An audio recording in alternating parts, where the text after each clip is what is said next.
Welcome back. It's been a very, very long time to Rapids Europe. Well, obviously, I mean, the MLS back tournament is over, and it's been over for the Rapids for a very long time. So it's hard to actually talk with somebody about football whenever soccer, I guess, is not happening. But today, delighted to be joined by Kevin Jensen. Kevin, you're obviously, well, first of all, you're very welcome to the show, but you're obviously Rapids away days on Twitter, yeah?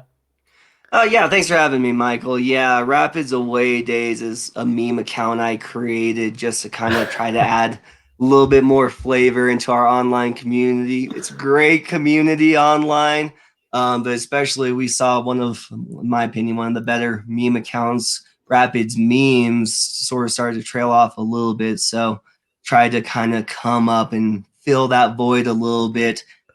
He actually reached out to me. Well, I guess she, Rapids Memes reached out to me, said they would be back. So don't worry, Rapids Away Days isn't the only game in town. And I definitely recommend, if you are a fan of the Rapids, find the community on Twitter, online and stuff. There's a small group of really diehard supporters out there that's fun to connect with. I have to say, I'll just give you a follow on the Colorado Europe account, but I am enjoying some of these tweets, man. Like the picture of the Earth before and after Portland won the MLS's back tournament. It's quite funny, I have to say. It brings an extra element to us over here because it's been a weird time, and obviously I'm sitting over here and I've just sat tonight watching PSG against Atalanta over here, and it's just weird. And yeah, obviously MLS's back is over. You're the first person we've had on the show since, so just before we start anything, and obviously in relation to yourself and what's going on in the future, what was your take on that tournament for the Rapids? You know, what was your thoughts beforehand? Did you think it was going to work? Because I was I'll be honest with you, I was very pessimistic in regards to maybe what was going to happen in the bubble and stuff. But I guess now it worked. Okay, the Rapids didn't actually qualify for the next round, but still they went there, they played, it worked, and they got home. How did you find the whole tournament? Was there parts you loved, parts you hated, or what did you think? I mean, you gotta love the fact being here in America. Basically, I had soccer on all day. Loved it. I mean, I got to wake up, watch a little bit of soccer with my morning coffee. Right after work, soccer's on. Even late at night, soccer's on. Drove the wife crazy. So I think she's pretty glad that MLS is back, tournament's done. Which also got to give a shout out to her. The only person I know that called that Portland was going to win the whole thing. I don't know where she got it from, but genius, Okay. good pick. I thought Columbus was going to win, but shows what I know. I actually thought they were I assumed the whole bubble thing was going to implode or explode. I mean, they were holding it in Florida. I just naturally assumed that there was no way this was actually going to work. So the fact that it did, I'm very impressed. I thought they were going to come out after like a game or two and just go ahead and bag it. But I mean, hey, look, Portland made it through. They're the bubble boy winners. So I guess we can go ahead and celebrate with them. I think it would have been funnier if Orlando ended up winning, because Yeah. then the only thing they've ever won is a Mickey Mouse trophy. Come on, the memes write themselves, right? I think you're spot on there. Like, I mean, for you guys, like the Bundesliga, the Premier League, and all was on in the morning, the MLS on the evening. That must have been pretty crazy. And that was at a time when sports was only coming back. You know, there was no baseball, there was no NBA. I don't know if you're a Nuggets fan, but just to say, to even add to that take on the bubble in Florida, I think the NBA has hit a home run. I think it's, for over here anyway, it's brilliant to watch. Every game's on TV, and the crowd almost doesn't take away from it. The one issue I had with the bubble in the MLS was the fields were too close to each other, so you could hear what was going on in the other game. You could hear the whistles. There was a broadcast for the game against, I want to say it was Sporting Kansas City. I think it was. There was a New England game on at the same time, and our broadcast over here cut to the New England game by accident for like 10 minutes. because it was either field and stuff. But I don't know. I mean, like they obviously made the best of a bad situation and fair play. But um, yeah, like I can't go on to talk about the tournament coming back without mentioning the fact that you're wearing a Tyrone GAA jersey. And if anybody doesn't know who I am, I'm from Tyrone in Ireland. So I have to say I'm very impressed. And I don't think you realize this. You see the fleece stripes on your shirt at the top, Yeah. the fleece. Mhm. Yeah. Legally, O'Neill's are not allowed to produce or sell them outside of Ireland because of Adidas. So you've got something there that a lot of people will not have in the States. So fair play. Um, Let me tell you a story about this jersey. Very special significance to me too, because I go mentioned for to it. you before, part of the reason the red hand of Ulster comes from the family. Actually, after the 2018 GAA final, I'm in Dublin, walking around, kind of pissed drunk at this point, and I stumble into just a random bar. Unfortunately for me, it's a completely blue bar, completely decked out in blue. I Dublin, walk yeah. in, literally like a record scratch stop. Everyone turns to look at me, and the biggest dude in the bar was basically like, "What are you doing here? You can't get in here. You got to cover that up or get out." And I'd been drinking all day. So I told him, "This is my crest and my team, and I'll die for it." And then they all looked around and they said, "Well, anyone who stands by their team can drink with us." And then like the music kicked back on, pints started flowing, and it was a surreal moment. And a pint in Dublin, Kevin, costs you the world as well. So it must have been a memorable. I'm only joking. Like I was saying before we went on live, I was there that day as well. Ironically, so we were close enough to each other at one point. I don't know if you watched Broncos Europe, but I actually met Collins from Dublin as well. We met him before we went in. So small world. We ended up in the Croke Park Hotel having a few scoops of beer after, and you can see I'm still drinking today, 2 years on. So it's all good, Kevin. It's all good.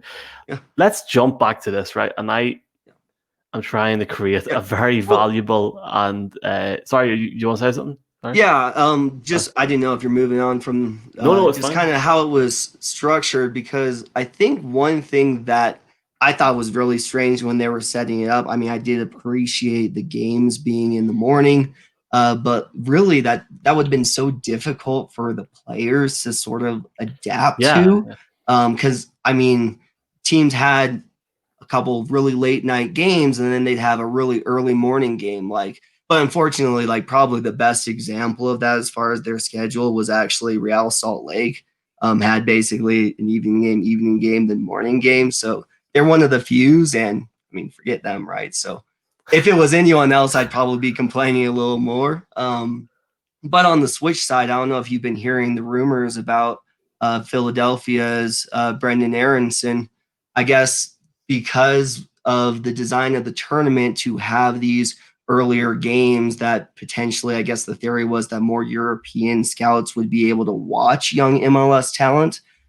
If that was the theory, it looks to be working, because at least the rumors out there that that Aaron Brendan is getting some. I'm sorry, Mm. Brendan Aronson is getting some really, really serious interest and legitimate offers from European clubs right now. The thing I was interested because I mean I'm a teacher. I've been off work since March. I'm not going back to the end of the month, so I was interested when I seen the games were going to be at 2 p.m. for me, 3 p.m. Central Europe. You're going, okay, yeah, I might watch that. Um, Looking back on it now, I thought it was too early, man. Like, I was like, what? Nah, I can't. Like, okay, yeah, if it was a Rapids, or if it was, maybe a big game, of course I'd watch it. But I maybe only watched a couple of games at 2 o'clock for me.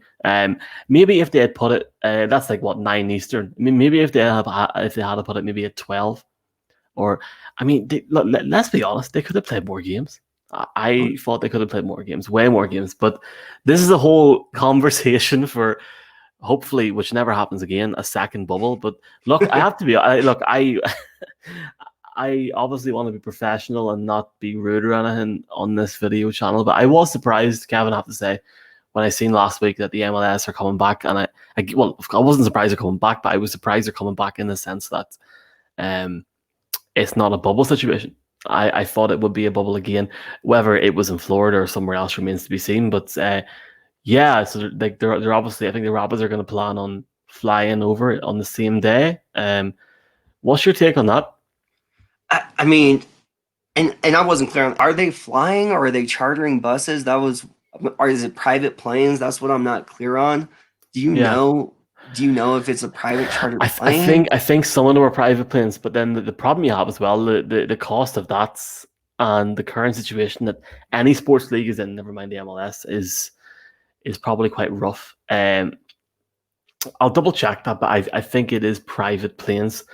Even at that though, um, look at the Champions League right now. Barcelona play Bayern Munich on Friday night, which is obviously a huge game over here, a huge game everywhere.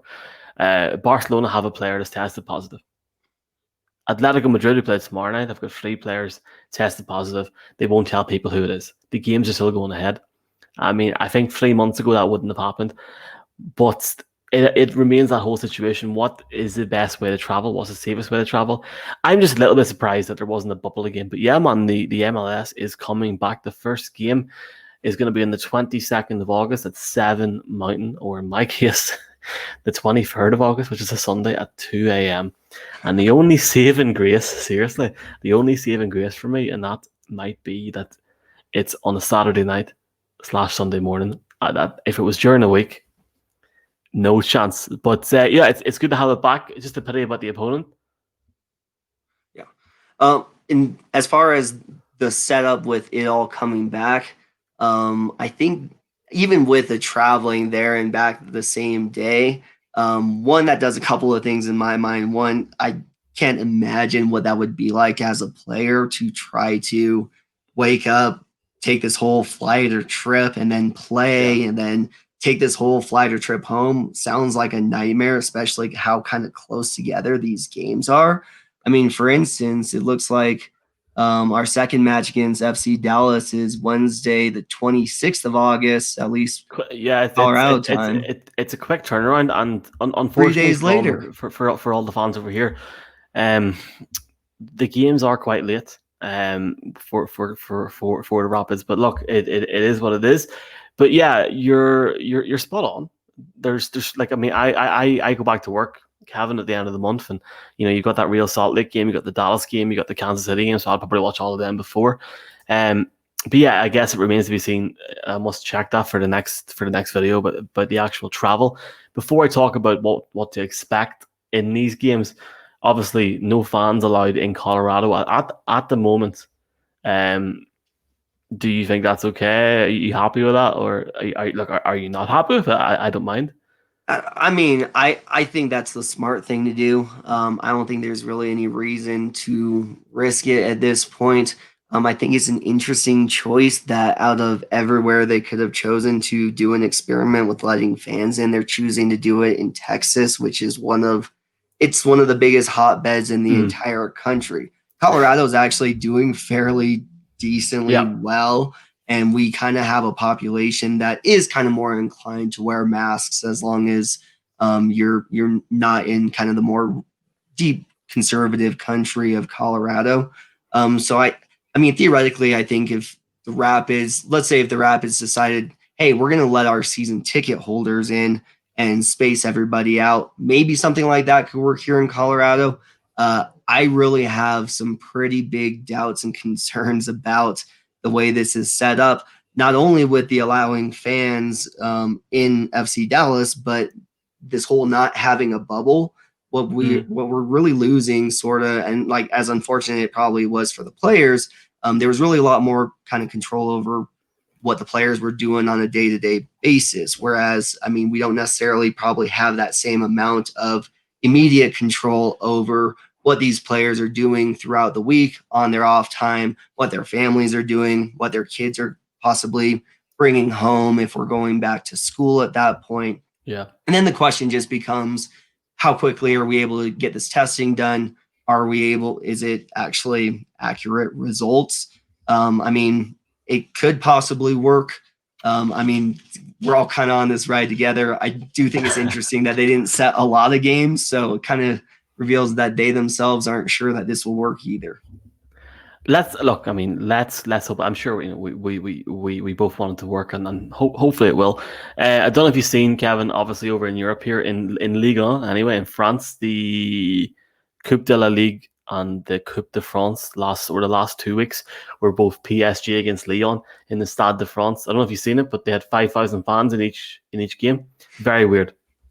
Really, really weird. And they weren't distancing and they weren't doing anything. And France now is, well, quote from the Prime Minister today, at a worrying point in they look they're going to have a second wave. Over here, you're obviously wearing a GAA jersey. For the clubs, for the small clubs over here, they have a lottery system. Like they do it live on Facebook. They get like a number, like a ticket. And if your number comes up, you get a ticket to the game, 400 maximum, which it doesn't seem like a lot, but it's big enough for a small game with clubs in villages and stuff here. 400 maximum allowed in, but to be honest, it is getting worse over here, and it's not really being talked about in the news. So I think at the minute, and again, you can't expect them to be. You can't expect the Rapids to allow fans in the dicks if you can't. Well, you can't go to a Nuggets game anyway, but you can't get into Coors Field, and like it looks as if, and I have no idea, but it looks as if the Broncos will not have any fans in, at least at the start as well. No, that's sort of the feeling. I mean, I haven't heard anyone even suggesting that might be a possibility. And our governor here, I mean, he does kind of seem to go in waves of what he's allowing and not allowing. But I would be shocked if we actually have fans at Broncos games this year. Which, I mean, it's unfortunate, probably necessary. I mean, better to have maybe one season without fans than to. I mean, who knows how long this could possibly go on if it's Yeah. not under control. And there's no point in how, I mean, I don't want to stick on the NFL, but it relates to all sports in Colorado. There's no point in bringing fans, even 10,000 fans in for 3 weeks and the NFL shutting down. That doesn't help. If the NFL shuts down, that ruins sports in the whole country, never mind football. So we'll obviously, please God, that will not happen. Look, let's stick in the Rapids here. We are 10 days away. So a 10-day countdown to this game against Real Salt Lake. I just hate calling them Real Salt Lake because, Salt Lake. Okay, I'm just gonna call them Salt Lake. Obviously the Rapids played Real Salt Lake, and that was the game. Correct me if I'm wrong. That was the game, and I don't. It wasn't the game. It was a different game with like the red cards and the crazy stuff. But that was the first game of the MLS back tournament, which was, well, I guess a month ago tomorrow.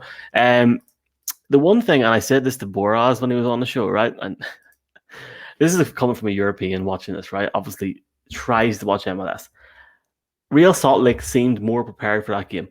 They did. I'm just saying they seemed a little bit more prepared for that game. But the Rapids in the second game were a lot better, and even in the final game, they showed a lot more signs of promise.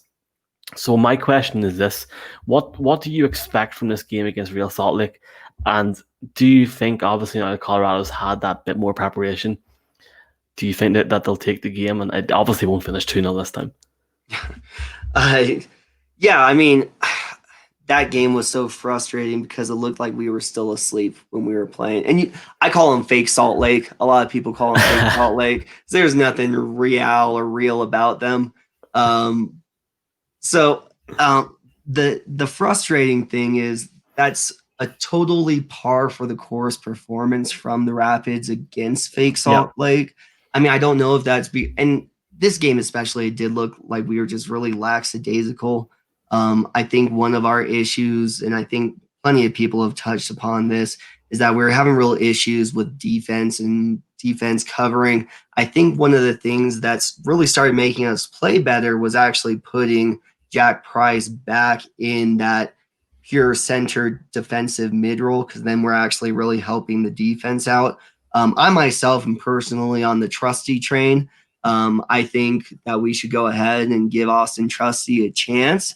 I think if things work out with him and Abubakar in that tandem, which you got to see a little bit during that Kansas City game with all of the red cards, you got to see Trusty come in, and I thought he actually played pretty well, especially as a kind of younger player. I think really what he needs is probably some more repetition, needs to get more used to that partnership with Abubakar. So I think the thing that's going to be most interesting going into this Big Salt Lake game is how is the team going to set up? my assumption is that we're going to stick with having Jack Price play kind of that deeper center defensive mid role. The big question in my mind is kind of how we set up the rest of the field. Seeing a lot of people kind of putting out suggestions, kind of having like a box midfield type, almost sort of harkening back to sort of the plans that Anthony Hudson had for the team. The Yeah. issue is, I feel like we've already kind of designed our team to be relatively reliant on the offensive sense with these wide attacking wings. We've built our team around that way. And so if we're using just a series, for instance, if we're trying to have Namely play a number 10 position and kind of create that box midfield, that doesn't really allow a lot of room for our wings. So I think the most interesting thing is kind of where we see the positioning of this team going forward. I think we got to learn from a couple of kind of weaknesses we had during this MLS's Backus tournament. So pretty excited to see how we come out. I personally was a pretty big fan of watching Benazet and Rubio play together up top. I thought that worked really well. Namely, I thought was really interesting in sort of that out wide, messy-ish position. But the question is sort of like, what does Frazier come out with? Or does he come out with something specifically tailored to address the issues from that fake Salt Lake game? I guess the one thing as well, like because there's no bubble, the Rapids now have that home advantage, even if there is no crowd to an extent. So it will be interesting what happens in that sense. I think they need to stick that formation and the way they played against Sporting Kansas City. I think, I mean, personally, if you keep that, obviously, I agree with what you're saying, keep Jack Price in that middle, maybe deep defensive role. He has to do that, because if he doesn't do that, then the team doesn't gel together, I think, personally. But potentially, I mean, you obviously want to have Kai Kamara up there in the middle. So where does Rubio slot in? But I think Namely, he's a must starter for me, to be honest. I think there's a couple of interesting points here. The actual midfield for the Rapids could on both sides of the wing could potentially change if they do go more wide, but it's personally, and I know it sounds crazy because we just talked about this for the last 5 minutes, but I think it's one of those situations, Kevin, where you're gonna have to wait to see what the team does until like 5 minutes before kickoff, because it's been 3 weeks, and I mean, God knows what they're planning over in Colorado now, but it's just going to be good to see football back, and hopefully, man, the Rapids can take a few games here and just get up on the table and see how far this season can go. Because again, you got a spot on beforehand. You know, we don't know how long this is going to go on for. How many have you got a big expectation ahead of them in the games that are left? Do you think they can do well? Or has the MLS back tournament maybe brought that down a bit? Or are you just excited to see some football? I actually think Rapids are in a better position to do well now than they were before the MLS's Backus tournament. Yeah. Unfortunately, the Rapids very much are underdogs. We kind of have an underdog mentality. Unfortunately, we kind of play better when we have this underdog mentality. I think almost maybe part of the reason that we came out so slow in that first game in the MLS's back tournament is because we came in kind of writing for I mean, we don't often get a lot of media praise in the league, and we were getting some, and people were pointing to us as a possible dark horse for the tournament. And I think that actually probably had a negative impact on our play. Now I think that's no longer there. I think people once again have kind of written off the Rapids. No one's really talking about us. We're not seeing the same sort of hubbub about how potentially exciting this team can be. And I think that's going to make us a lot hungrier, especially because we are a very young team. Yeah.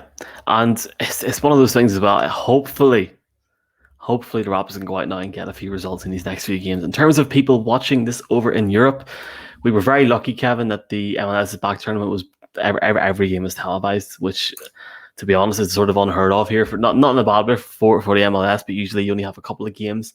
Those games that are on Fox on ESPN on the Sunday are always on here, but anything else is a lottery. The issue that I think we're going to have is the same evening that the Rapids play Salt Lake. You've got Atlanta United playing Nashville and Inter Miami playing Orlando. And I just think the Brits are going to put on that Inter Miami game, but hopefully that game's on at 2 o'clock in the morning. You never know. Let's see what can happen. Usually, sometimes the later game comes on, but if you are stuck to watch the Rapids game over in Europe, put money into a Bet365 account, gamble responsibly, £1 in or €5 in, and you can watch the game on a live stream. Fully legally, of course. Kevin, it's a pleasure to talk to you, man. Hopefully we get to chat again at some point this season at Rapids Away Days on Twitter. And I really appreciate you taking the time, and I hope you enjoy the next few weeks of Rapids action. You'll definitely be a happy man in 10 days. Absolutely. Hey, thank you very much for having me on, Michael. Really appreciate it. Appreciate you as well, man. And thank you very much, guys, for watching this. ColoradoEurope.com. Find out more on the Broncos and Nuggets, Euro launch, the Rockies, and obviously, last but no way means least, the Rapids. I'm away to get some sleep before the Champions League kicks back tomorrow night with Leipzig and Atletico Madrid. So, yeah, we'll see you before the game on the 22nd. See you soon.